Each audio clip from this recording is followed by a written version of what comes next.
मैं गारंटी से कहती हूँ, जिस दिन इस बहुजन समाज ने ना अपनी ताकत को समझ लिया, वो दिन दूर नहीं होगा जिस दिन आप इस देश की सत्ता पर राज करेंगे और किसी मनुवादी प्रिंसिपल की ताकत नहीं होगी कि प्रोफेसर रितु जैसे, लक्ष्मण जैसे, रतन लाल जैसे या तमाम बहुजन समाज से आने वाले प्रोफेसरों को बाहर का रास्ता दिखा सके। ऐसे बैठे हैं जो पिछले महीने 22 दिन कम नहीं होते, 22 दिन लगातार योगी सरकार की तानाशाही के चलते गोरखपुर जेल के अंदर सलाखों के पीछे रहकर आए हैं। लेकिन दुख इस बात का हुआ कि जो पत्रकार अंदर सलाखों के पीछे ये उम्मीद लगा रहे थे कि तमाम बहुजन समाज के नेता, बुद्धिजीवी लोग उनके लिए बाहर आवाज उठा रहे होंगे, लेकिन जब वो लोग जेल से आए तो जानकर बड़ा आश्चर्य हुआ कि अपने आप को समाज का हितैषी कहने वाले लोग, अपने आप को अम्बेडकरवादी कहने वाले लोग, अपने आप को बहुजन समाज का नेता कहने वाले लोग, उनके मुंह से एक शब्द नहीं निकला। दुख होता है ये देखकर, क्योंकि आज हम समाज की लड़ाई नहीं लड़ रहे, आज हम सिर्फ और सिर्फ मैं की लड़ाई लड़ रहे हैं। बाबा साहब ने संविधान में जिस तरह से प्रेम्बल लिखा, पहला ही जो शब्द लिखा है उसमें हम, लेकिन हम समझ ही नहीं पा रहे हैं कि आखिर वो हम क्या है। और यहाँ पर आपको जानकर आश्चर्य होगा कि वो 3 लोग कौन थे। वैसे दिल्ली से 5 लोग गिरफ्तार हुए थे, गोरखपुर में एक आंदोलन चल रहा था, उसमें 4 पत्रकार थे और एक दिल्ली के अधिवक्ता थे, जिसमें पत्रकार के रूप में मनोज अंतानी जी, संतोष जी, मैं खुद और मेरे जीवन साथी एडवोकेट जय भीम प्रकाश जी और एक रमेश जी, ये 5 लोग 22 दिन तक लगातार योगी की तानाशाही के चलते गोरखपुर सलाखों के पीछे रहकर आए। लेकिन दुख हुआ कि समाज के एक भी व्यक्ति ने, एक भी नेता ने उन लोगों के लिए ना कोई आंदोलन चलाया, ना ही सोशल मीडिया पर किसी तरह से उनको कवरेज देने का काम किया गया, और छोटी मोटी धारा में नहीं, 307 में। अब आप सोच सकते हैं कि जो लोग आज इस देश की आवाम की आवाज बन रहे हैं, जो मीडिया, जो लोकतंत्र का चौथा स्तंभ कहा जाता है, आज उस पर भी किस तरह से मनुवादी व्यवस्था के लोगों ने हथकंडे डाल रखे हैं। और आप देख रहे हैं, मैं बार बार कहती हूँ, क्योंकि जब रितु जी यहाँ पर आंदोलन पर बैठी,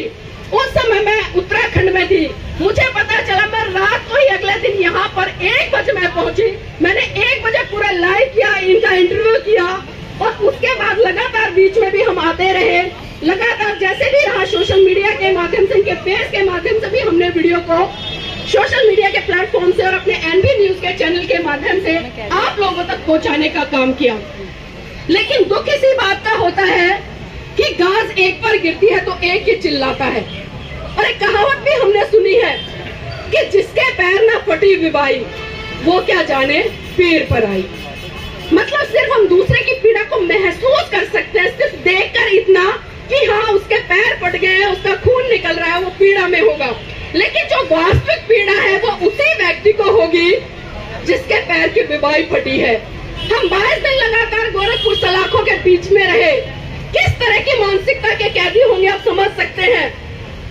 एक से बढ़कर एक क्रिमिनल, किसी ने 5 मर्डर किए, किसी ने 10 मर्डर किए, कोई न जाने क्या क्राइम करके है। और लगातार 22 दिन तक किसी भी व्यक्ति ने ना तो मिलने का प्रयास किया, ना ही ये जानने का प्रयास किया कि आखिर ये लोग सलाखों के पीछे क्यों गए। क्या वो लोग बहुजन समाज का हिस्सा नहीं थे? क्या वो लोग बहुजन समाज से आने वाले नहीं थे? क्या वो लोग अम्बेडकरवादी नहीं थे?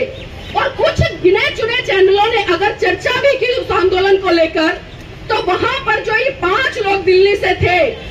मनोज अंतानी जी, संतोष जी, रमेश जी, एडवोकेट जय भीम प्रकाश जी, नीलम बोस जी, 5 में से एक का भी नाम किसी मीडिया वाले ने नहीं लिया। तो बताइए ऐसे में हम कैसे उम्मीद कर सकते हैं कि हमारे इस तरह के आंदोलनों को मजबूती मिलेगी? बताइए मुझे, क्योंकि ये लोग लगातार देखते हैं कि बहुजन समाज संख्या में 90% होने के बावजूद भी ये टुकड़ों टुकड़ों में बिखरा हुआ है। आज 10% लोग आपके ऊपर शासन कर रहे हैं, आपके हाथों से नौकरियां छीनने का काम कर रहे हैं, आपकी बहन बेटियों को प्रताड़ित करने का काम कर रहे हैं। तो बताइए हम कैसे आज कह सकते हैं कि संविधान सुरक्षित है, या हमारी बहन बेटियां सुरक्षित है, या हमारी नौकरियां सुरक्षित है? एक सवाल कभी भी अपने आप से करो और पूछो कि आखिर हम इस समाज के लिए क्या कर रहे हैं। मैं बार बार एक चीज कहती हूँ, क्योंकि पीड़ा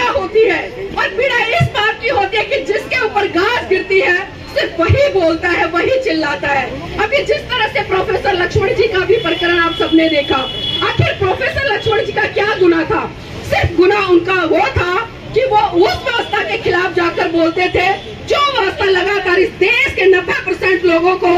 शोषित कर रही है, उनका शोषण कर रही है, उन पर अत्याचार कर रही है, उनके हक अधिकार छीन रही है, उनके बच्चों से शिक्षा छीन रही है। और जिस आरक्षण की बदौलत हमारे बच्चे आज मेडिकल लाइन में ले लो या फिर नौकरियों में ले लो या किसी भी सरकारी संसाधनों में ले लो, अगर परसेंट के अकॉर्डिंग आरक्षण के तहत नौकरियां पा रहे हैं या एजुकेशन पा रहे हैं, उसको छीनने का काम कर रही है। अगर प्रोफेसर लक्ष्मण इसके लिए आवाज उठाते थे तो भलता भलाओ वो क्या गलत करते थे, क्या कसूर था, क्या आवाज उठाने की सजा उनको मिली? अगर आवाज उठाने की सजा ऐसे ही लगातार मिलती रहेगी ना और ये समूह बहुजन समाज साथ नहीं आएगा ना, तो साथ ही एक दिन वो आएगा कि कोई भी व्यक्ति समाज के लिए आवाज नहीं उठाएगा, आपके बच्चों के लिए आवाज नहीं उठाएगा, उनके भविष्य के लिए आवाज नहीं उठाएगा। तो ये हमारी नैतिक जिम्मेदारी बन जाती है। आज जिस तरह से प्रोफेसर रितु के आंदोलन के 100 दिन पूरे हुए हैं और आज परम पूज्य बाबा साहब का परिनिर्वाण दिवस भी हुआ था, आज उसको भी जिस तरह से हम लोग पुष्पांजलि देकर या मोमबत्ती जलाकर मना रहे हैं, तो मैं कहना चाहूंगी अगर आप सही रूप में समाज की पीड़ा को नहीं समझ सकते, अपने महान पुरुषों के आंदोलन को नहीं समझ सकते, तो ये फूल मालाएं चढ़ाना बाबा साहब पर बंद कर दीजिए, उनके सामने मोमबत्तियां जलाना बंद कर दीजिए। क्योंकि जब तक आप उनके विचारों को मनोसात करके आगे नहीं बढ़ा पाएंगे, तब तक आप कितने भी जयंतियां मनाते रहे, कितने भी परिनिर्वाण दिवस मनाते रहे, कोई भी फायदा होने वाला नहीं है। साथ ही मैं बाबा साहब के जीवन संघर्ष से जुड़ी एक घटना का जिक्र जरूर करना चाहूंगी और उस घटना का जिक्र मैं इसलिए करना चाहती हूँ ताकि मैं भी चाहूँ कि मेरे समाज का एक एक व्यक्ति उस जीवन को जिए, उस पल को महसूस करे जिस पल के तहत परम पूज्य बाबा साहब ने अपना सब कुछ कुर्बान कर दिया इस देश के लोगों के लिए। मेरे साथियों, बात उस समय की है जब परम पूज्य बाबा साहब बम्बई हाईकोर्ट में प्रैक्टिस कर रहे थे। अचानक उनके पास खबर पहुंची कि बाबा साहब आपका बेटा राजरतन बहुत बुरी तरह से बीमार है और अपने जीवन की अंतिम सांसें ले रहा है। ये बात सुनकर परम पूज्य बाबा साहब तुरंत घर आए और जैसे ही बाबा साहब ने अपने बेटे राजरतन को गोद में उठाया, राजरतन ने बाबा साहब की गोद में दम तोड़ दिया। ये मंजर देखकर माता रमाबाई बिलक बिलक कर रोने लगी और साहब का कॉलर पकड़कर कहने लगी कि साहब बस कीजिए, बस कीजिए साहब, बस कीजिए। आपके समाज सेवा के भूत ने एक एक करके मेरा पूरा परिवार उजाड़ दिया, साहब बस कीजिए। तो बाबा साहब कहते कि रमा रमा चुप हो जा, रमा चुप हो जा, तू तो रो भी सकती है लेकिन मेरी तो आंखों के आंसू ही सूख चुके हैं क्योंकि प्रतिदिन मैं अपने समाज के हजारों बच्चों को मरते हुए देखता हूँ। रमा चुप हो जा। तो माता रमाबाई फिर कहती है कि साहब मैं आज फिर चुप हो जाऊंगी, लेकिन आप मुझे एक बात बता दीजिए कि जब जब आप अपने बेटे राजरतन को गोद में खिलाया करते थे तो बड़े हर्षोल्लास के साथ कहा करते थे कि रमा मेरा बेटा राजरतन बड़ा होकर एक दिन इस देश पर राज करेगा। तो साहब आज राजरतन तो इस दुनिया में रहा नहीं, अब आप मुझे ये बता दीजिए कि बड़ा होकर इस देश पर अब कौन राज करेगा। तो बाबा साहब फिर कहते हैं कि रमा मैं भारत देश में एक दिन ऐसा काम करके जाऊंगा कि इस देश की प्रत्येक रमा की कोख से जन्म लेने वाला राजरतन इस देश पर राज करेगा, इस देश पर राज करेगा। और वो राज मेरे साथियों परम पूज्य बाबा साहब आपको संविधान के अंदर देकर गए, एक वोट देने तक से लेकर एक शासक बनने का अधिकार। लेकिन ना तो हमने अपनी वोट की वैल्यू को समझा और ना ही हमने सत्ता को समझा। आज हम टुकड़ों में बंटकर कहीं ना कहीं एकत्रित हो रहे हैं, अपनी शक्ति को नहीं पहचान पा रहे हैं, अपने आंदोलनों को नहीं समझ पा रहे हैं, अपने संघर्ष को नहीं समझ पा रहे हैं। मैं गारंटी से कहती हूँ जिस दिन इस बहुजन समाज ने ना अपनी ताकत को समझ लिया वो दिन दूर नहीं होगा जिस दिन आप इस देश की सत्ता पर राज करेंगे और किसी मनुवादी प्रिंसिपल की ताकत नहीं होगी कि प्रोफेसर रितु जैसे, लक्ष्मण जैसे, रतन लाल जैसे या तमाम बहुजन समाज से आने वाले प्रोफेसरों को बाहर का रास्ता दिखा।